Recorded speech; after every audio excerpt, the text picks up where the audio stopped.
Madam किती मताने विजय झाला आणि विजयानंतर पहिली प्रतिक्रिया काय? मतदारसंघ कुठचा, पक्ष कुठचा?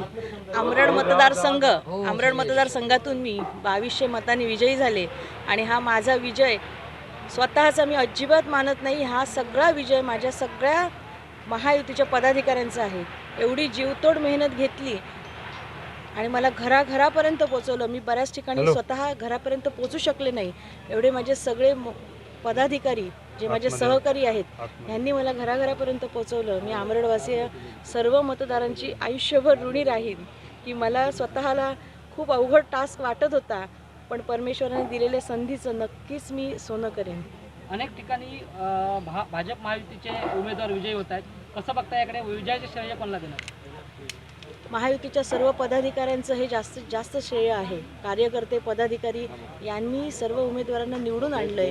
जे आमचे पदाधिकारी सर्वच, त्याप्रमाणे आदरणीय नारायणराव राणे साहेब, तसेच पालकमंत्री नितेशजी राणे साहेब आणि आमदार निलेशजी राणे साहेब यांचे खूप मी मनापासून आभार मानेन।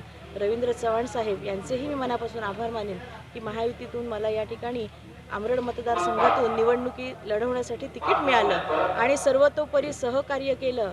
सर्व पदाधिकाऱ्यांचे आभार मानेन। ठाकरे सेनेने तुमच्या विरोधात मोठी कंबर घातलेली होती आणि एक हाय व्होल्टेज लढत पाहायला मिळत होती, मात्र तो बार फुसका ठरला। काय प्रतिक्रिया यानंतर? माझे सगळे सहकारी पदाधिकारी, संपूर्ण आमरड जिल्हा परिषद मतदारसंघातील सर्व पदाधिकारी, कार्यकर्ते आणि अगदी शेवटपर्यंत अगदी माझ्यासोबत राहिलेले सर्व मतदार यांच्यामुळे हा विजय झालेला आहे।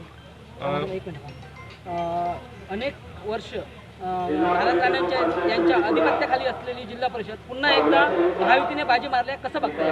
खूप आनंद आणि त्याही पलीकडे एवढा आनंद की राज्यात केंद्रात सत्ता असताना जिल्हा परिषदला अध्यक्षपद भूषवलं होतं, त्यामुळे तो सन्मान काय आहे आणि तो कामाची त्या नियोजन कसं करता येतं हे स्वतः अनुभवलेलं आणि पुन्हा एकदा तो सुवर्ण दिन असं म्हणायला पाहिजे की जिल्ह्यात आत्ता राज्यात केंद्रात सगळीकडे सत्ता आलेली असताना आता मला जिल्हा परिषद सदस्य म्हणून पुन्हा त्या ठिकाणी जाण्याचा सन्मान मिळतोय। शिवसेनेचे जिल्हा प्रमुख तुम्ही आहात, तुम्ही विजयी होताय, परंतु संजय पडते सारखे एक मोठे शिलेदार पराभूत होत आहेत। दादासाहेब पण विजयी होतात 25 मताने।